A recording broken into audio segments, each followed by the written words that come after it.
Hello বন্ধুরা, তোমাদের সবাইকে স্বাগত আমার আরও একটি নতুন ভিডিওতে। আমার আগের হোমমেড হেয়ার অয়েলের ভিডিওটায় তোমাদের সবার এতটাই ভালোবাসা পেয়েছিলাম এবং অনেকেই কমেন্টে বলেছিলে হোমমেড অর্গানিক শ্যাম্পুর ভিডিও দেওয়ার জন্য।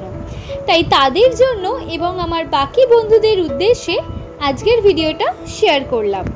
এই হোমমেড শ্যাম্পুটায় টোটাল 35টার মতো উপাদান ব্যবহার করা হয়েছে। প্রত্যেকটা উপাদানই আমাদের চুলের জন্য ভীষণ উপকারী। শ্যাম্পুর জন্য এখানে পরিমাণ মতো জল অ্যাড করলাম, তারপর সেখানে দিয়ে দিলাম 1 আঁটি মতো থানকুড়ি পাতা, কিছুটা জবা পাতা, কারি পাতা, 6-7টা মতো পেয়ারা পাতা, 1 আঁটি তুলসী পাতা, আর দিলাম জবা ফুলের কুঁড়ি। তারপর দিলাম মেন ইনগ্রেডিয়েন্টস ঢেঁড়স, তারপর দিলাম পান পাতা, 2টো টুকরো করা লেবু, আদা, লবঙ্গ, দারুচিনি, যষ্টি মধু, একটা গোটা পেঁয়াজ, হরিতকি, 2টো বয়রা আর গ্রিন টি ভেজানো জল, সাথে শুকনো আরও কিছুটা গ্রিন টি আমি এখানে অ্যাড করলাম। এখানে যষ্টি মধু, হরিতকি, বয়রা আর গ্রিন টিগুলো আমি আগের দিন রাতে ভিজিয়ে রেখেছিলাম।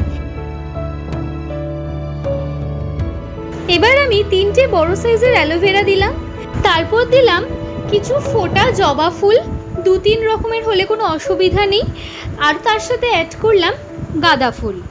সব কিছুকে এবার ভালোভাবে ফুটিয়ে নেব। প্রায় আধা ঘন্টা 45 মিনিট ফোটানোর পর জলের কালারটা যখন এরকম ব্রাউনিশ টাইপের হয়ে আসবে, তখন আমরা একটা ছাঁকনির মাধ্যমে ছেঁকে নেব। এবার একটু ঠান্ডা হয়ে আসলে এবার হাতে করে চিপে চিপে সমস্ত রসটা বার করে নেব। এবার এই জলটাকে সাইডে রেখে শ্যাম্পুর মেন বেসটা বানিয়ে নেব। তার জন্য লাগছে 200 গ্রাম রিঠা, 200 গ্রাম শিকাকাই, 200 গ্রাম ড্রাই আমলা, 200 গ্রামের মতো মেথি, 100 গ্রামের মতো রোজমেরি লিভস, 50 গ্রামের মতো কালো জিরে এবং সবশেষে ভেজানো চালের জলটা দিয়ে ভালোভাবে ফুটিয়ে নেব।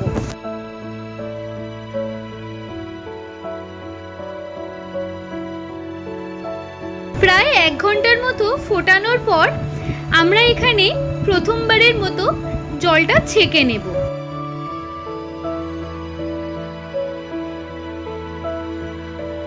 প্রথমবারের মতো জলটা ভালোভাবে ছেঁকে নেওয়ার পর সেই একই ইনগ্রিডিয়েন্টসগুলোর মধ্যে আবার জল দিয়ে তার সাথে 200 গ্রামের মতো ফ্ল্যাক্স সিডসের জেলটা মিশিয়ে আবার 1 ঘন্টার মতো ফুটিয়ে নেব। প্রায় 1 ঘন্টার পর আমরা সেকেন্ডবারের মতো একটা ছাঁকনির মাধ্যমে ভালোভাবে ছেঁকে নেব। এখানে ফ্ল্যাক্স সিডস ব্যবহার করার কারণে এই জলটার মধ্যে একটা জেলির মতো থিকনেস চলে এসছে, তাই আমরা অল্প অল্প করে ইনগ্রেডিয়েন্টস নিয়ে ভালোভাবে ছাঁকনির মাধ্যমে চিপে চিপে পুরো জেলটাকে আমরা বার করে নেব। সেকেন্ড টাইম ছাঁকার পর জলটায় জেল ভাব এসে গেছে, কিন্তু এখনও অবধি ওই উপাদানগুলোর মধ্যে গুণাগুণ আছে, তাই আমি জল দিয়ে ভালোভাবে হাত দিয়ে চিপে চিপে বাকি জেলটা বের করে নেব এবং তার সাথে রিঠার দানাগুলো ফেলে দিয়ে ভালোভাবে চটকে ফেনার বেস বার করে নেব এবং তার সাথে বারবার ছাঁকনির মাধ্যমে ছেঁকে ছেঁকে পুরো যে জেল বেস এবং তার সাথে যে ফেনা সেটা আলাদা করে বার করে সাইডে রেখে দেব। তৃতীয়বারের মতো ছাঁকা হয়ে গেলে দ্বিতীয়বার এবং প্রথমবারের ছেঁকে রাখা জলটা একসাথে ছাঁকনির মাধ্যমে ছেঁকে মিশিয়ে নেব। তোমরা শুধু দেখো এই পর্যায়ে শ্যাম্পুর বেসটা কতটা সুন্দর থিকনেস এসছে, কিন্তু আরও থিকনেস আনার জন্য প্রায় 1 ঘন্টা মতো আমি আরও এটাকে ফুটিয়ে নেব এবং তার সাথে অ্যাড করলাম একদম প্রথমে ফুটিয়ে রাখা যে জলটা রেখে দিয়েছিলাম সেই জলটা। এরই মাঝে অ্যাড করেছিলাম গুঁড়ো করে রাখা কর্পূর। কর্পূর আমাদের শ্যাম্পুর শেলফ লাইফ ভীষণভাবে বাড়ায়। এবার দুটোকে ভালোভাবে ঘন্টা খানিকের মতো ফুটিয়ে নেব।